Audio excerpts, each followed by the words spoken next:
السلام عليكم ورحمة الله وبركاته. ازيكم عاملين ايه؟ يا رب دايما بخير. اهلا بيكم في قناتي باترون ستايل. وفي فيديو النهاردة هنتعرف مع بعض على افضل طريقة للتعامل مع القماش، سواء كان بتجهيزه قبل مرحلة القص او مرحلة ان انت هتبدأي ان انت تقصي على القماش. وكمان هنتعرف مع بعض على الاتجاه المظبوط اللي انت هتبدأي ان انت تقصي عليه، سواء كان هتقصي بالباترون او هتقصي على القماش على طول. اول حاجة لازم نعرفها ان القماش ليه 3 اتجاهات. الاتجاه الطولي، وده الاتجاه اللي البياع بيقيسلك منه عدد الامتار اللي انت محتاجاها، سواء كان هتحتاجي متر مترين 3، دي الامتار اللي انت بتشتريها منه. فهو ده الاتجاه، وده بيسموه الاتجاه طول النسيج، او بيسموه البورسل. البورسل دايما بتلاقي الحرف بتاعه بيبقى مخرم كده وفيه شرشبة شوية، او ساعات بيبقى فيه كتابة، او اوقات بيبقى فيها علامات توضيحية. كل ده بيبقى دليل على ان ده الخط البورصل او الخط الطولي للقماش. كمان الاتجاه الطولي هو الاتجاه الاقوى للقماشة اللي انت مشترياها. وكمان ده الاتجاه الصح للتفصيل او ان انت تقصي عليه، بحيث ان انت تخلي اتجاه البورصل هو موازي لخط الجنب بتاع الباترون، او خط سواء كان الكورساج او الكم او البنطلون او الجيبة. فالافضل انت تخلي الاتجاه ده كله او الخط البورصل ده موازي لخط الجنب او خط منتصف الباترون، وده بيخلي الموديل بيبقى اكتر راحة مع حركة الجسم، خصوصا لو انتي عاملة حاجة مجسمة شوية او واخدة شكل الجسم. فطبيعي ان نسيج القماش يبقى ماشي مع الاتجاه الطولي ليكي علشان يديكي راحة في اللبس.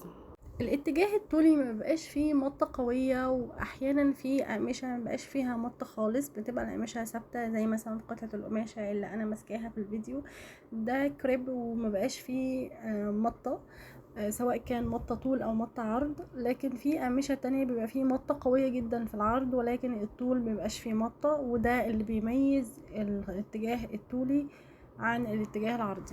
البورصل بيبقى ليه ناحيتين، يعني ناحية يمين وناحية شمال، فاحنا لما نيجي نبدأ ان احنا هنقص القماش بنتني، لو هنتني عايزين مثلا القطع على متني مقفول، بنتني البورصل على ناحية البورصل، نحط البورصل على البورصل.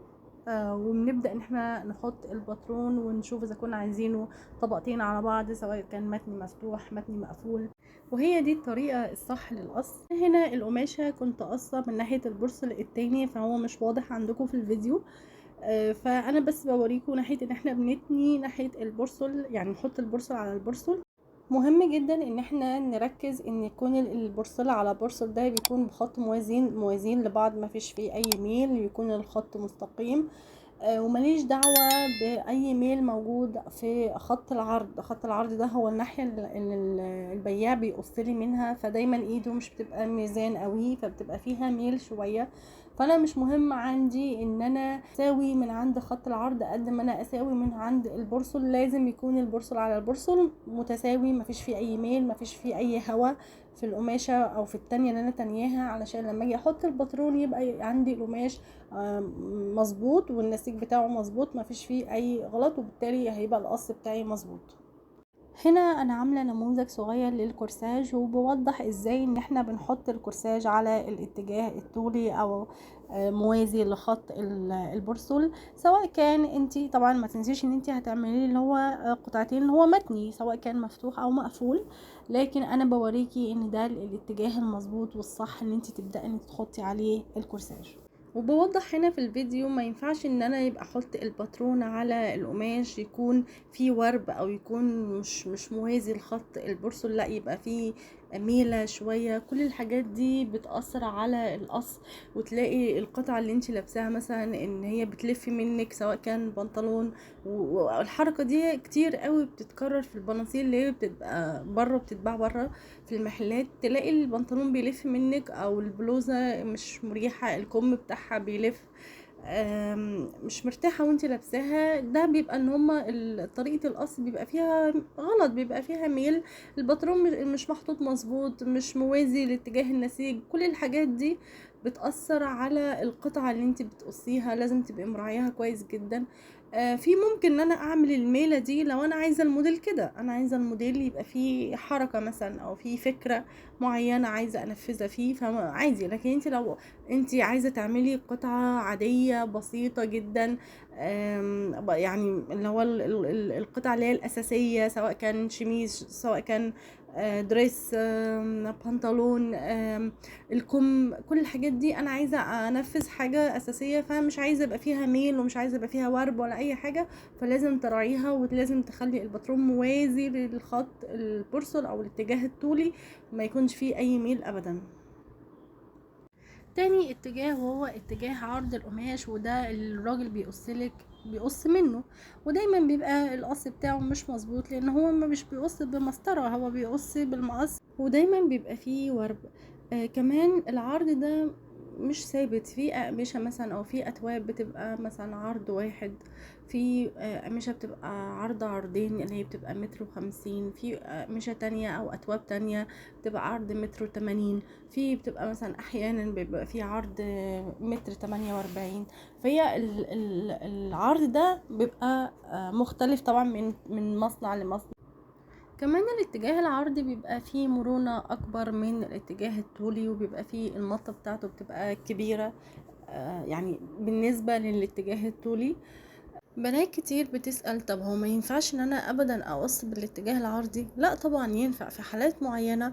يعني مثلا لو انتي هتعملي حاجة اوفر سايز، والقماشة عندك مثلا مطة العرض مش قوية قوي عن مطة الطول، فعادي انتي ممكن تستغلي ان العرض القماش 1.50 متر، فده هيوفر معاكي مثلا في عدد الامتار اللي انت هتشتريها. ممكن تشتري مثلا متر واحد بدل ما كنت هتشتري مترين، او متر ونص. كل الحاجات دي بتفرق معاكي لو انت عايزه توفري وتستغلي القماشه قوي، او مثلا انت عندك قماشه في البيت وهو ده بس الكميه المتوفره، ومش عارفه ان انت هتقدري تشتري نفس الشكل ونفس القماشة ونفس الخامة تاني ولا لأ. فبتستغلي ده، ولو مش فارق معاكي حتة ان اللي هو المطة او كده، ممكن تستغلي العرض وتخليه طول عادي، وتخلي الطول عرض، مفيش مشكلة. تالت اتجاه وهو الاتجاه المايل او الاتجاه الورب، وده ان انتي لما بتيجي بتتني العرض على الطول، بحيث انه يعمل لك شكل المثلث. يعني لو شوفنا في الفيديو انا بتني اهو، الكاميرا اتهزت معلش. كده انا تنيت العرض على الطول فعمل لي مثلث. ده بيبقى اتجاه بيبقى اكتر مرونة من اتجاه العرض. بيتعمل منه الكوليشات، يعني لو انا عايزه اعمل جيبه كلوش، عايزه اعمل موديل كلوش، فستان كلوش، الكم كلوش، فبيتعمل بالطريقه دي وبيبقى حلو قوي، تلبيسه بيبقى جميل ولا غنى عنه خالص يعني. نوصل لأهم مرحلة في الفيديو، وهو ازاي نحدد وش القماش من ظهره. بنات كتير بتتلخبط وما بتعرفش تفرق ما بين الوش وما بين الظهر، وبتبقى عايزة يبقى فيه طريقة ثابتة كل مرة تستخدمها عشان تعرف تفرق ما بين الوش والظهر. مبدئيا كده يا بنات، انا عايزة اصدمكم واقول لكم ان في التفصيل مفيش فيه حاجة ثابتة ابدا، حتى الباترونات والقوانين بتتعدل وكل حاجة بتتغير حسب ما انتي عايزة الموديل بالظبط. وده بيرجع ان القماش مش زي بعضه، المصانع مش زي بعضها، كل توب قماش وليه طريقة التعامل معاه وليه نظامه. المهم ان انت يبقى عندك المرونة في ان انت ازاي تتعاملي مع كل الأقمشة اللي انت هتقابليها او هتجربي ان انت تستخدميها او تفصلي عليها او كده. يعني مثلا زمان كانوا بيقولوا ان ناحية البورصة اللي هي فيها الاخرام، لما تبقى الاخرام ناعمة ده بيبقى الوش، ولو الناحية خشنة يبقى ده الظهر. آم، ماشي، يعني ممكن الحركة دي او الطريقة دي تصدف مثلا مع توب قماش مشجر، فلقينا الناحية الناعمة موافقة مع ناحية الرسمة تبقى ظاهرة، والناحية الخشنة هي ناحية الرسمة بهتانة، يبقى كده عرفنا ان ده الوش والظهر. طب انا لو عندي قماشة سادة مثلا زي العينات او القطع القماش اللي قدامي، برضو مش باين منها الوش من الظهر. وعلى فكرة انا يعني اتعمدت ان انا اجيب قماش سادة علشان اجرب عليه الحركة دي، وفعلا ما صدفتش معايا ابدا. وكانت الحل الوحيد ان انا اقدر احدد بيه الوش من الظهر ان انا بقلب القماشة بخلي الوشين قصاد عينيا، يعني بخلي مثلا الناحيه مفروده واقوم قلبه طرف القماش على جنبها بالظبط، بحيث ان هو يبان لي في قدام عينيا في ضوء واضح الوش والظهر، او الناحيه اللي فوق والناحيه اللي تحت قدامي. وانا من خلالها بشوف مثلا الناحيه اللي مثلا اللي بحس ان هي بهتانه شويه، لا يبقى بعرف ان هو ده الظهر، وبعلم عليه بالماركر وبشتغل عليه. احنا بنشتغل في الباترون بنشتغل على الظهر، مش بنشتغل على وش القماش، لان احنا هنعلم على القماش بالماركر، هنعلم عليه بالقلم الحراري، فالافضل انت تستعملي الظهر. تبداي تعلمي وتشتغلي ان هو ده الظهر. مثلا قماشة تانية برضو سادة، ولكن لما جيت قلبت الوش الناحيتين قصادي قدام عينيا، لقيت ان في ناحية فيها لمعة وناحية تانية مط، فانا يبقى عندي الحرية، هو بس ده الاختلاف الوحيد، فيبقى عندي وقتها الحرية ان انا اشتغل على اي وجه انا محتاجاه. انا عاجبني، يعني انا عاجبني الناحية اللي فيها اللمعة دي، هي دي تبقى وش القماشة بتاعتي، هعمل الفستان على الناحية دي. لا مش عاجباني، هعمل الناحية، هشتغل على الناحية المط، اخلي المط ده هو ده الوش للعباية او الفستان. ف بصراحة لقيت ان دي اظبط طريقة تخليني ان انا اعرف الوش من الظهر.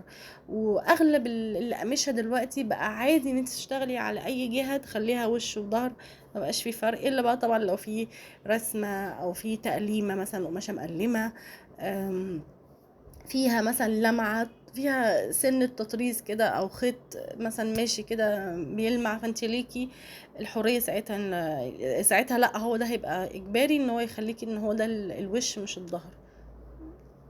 انا حقيقي جربت الحركة دي على كذا قماشة، على الكريب، على الروزالين طبعا. في القماشة زي مثلا اللي هو الكتان الفرنسي اللي واضح في الفيديو ده، مش باين له وش من ظهر، كله زي بعضه، فعادي مش مشكلة. اخر معلومة في فيديو النهاردة هو ازاي نجهز القماشة قبل التفصيل او قبل القص. القماش اول ما تشتريه لازم آه، الف ب قبل ما تحطي اي حاجة، ان انت لازم تغسلي القماش. لو انت مثلا عندك زبونة جايالك مثلا عايزة تفصل حاجة، لازم تقولي لها انت غسلت القماش ولا لأ. في أقمشة بتبقى بتكش بعد كده مع في الغسيل، بتلاقي مثلا عدد الأمتار بتاعتها كشت شوية، فما يبقاش انت عامله حاجه بالظبط على قد الطول اللي انت عايزاه، وفي الاخر بعد اللبس تلاقيها باظت، يعني هي تلاقيها كشت وباظت. فالاحسن عشان تتفادي كل ده ان انت تغسليها، وبتغسليها بميه عادي، بميه فتره، ومعاها مسحوق جل وخلاص، يعني مش بتعرضيها لعصر او اي حاجه، هو بس بتغسليها وبتسيبيها تتصفى، وبعد كده تمام لما بتنشف بتبداي ان انت خلاص تشتغلي عليها عادي. طيب انا فرضا انا في مكان ومش متاح معايا ان انا اعمل الخطوه دي ابدا، مفيش مشكله، انتي عرضيها للحراره، اكويها. الكوي او حراره المكوى بتخلي القماش لو في مثلا من سنه اللي هو الكش او كده، بيعمل نفس تأثير الغسيل كأني غسلتيها بالظبط.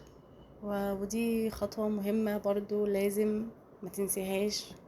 او تقولي مثلا لو انت جايبه قماش وهتوديها للتفصيل او كده، برضو تقولي اللي هو اللي هيخيط لك او اللي هتفصل لك القماشه ان انت ما غسلتيهاش او ما كويتيهاش، عشان لو كده هي تكويها وقبل ما تقص، يعني عشان تتفادى اي مشكله ممكن تحصل بعد كده.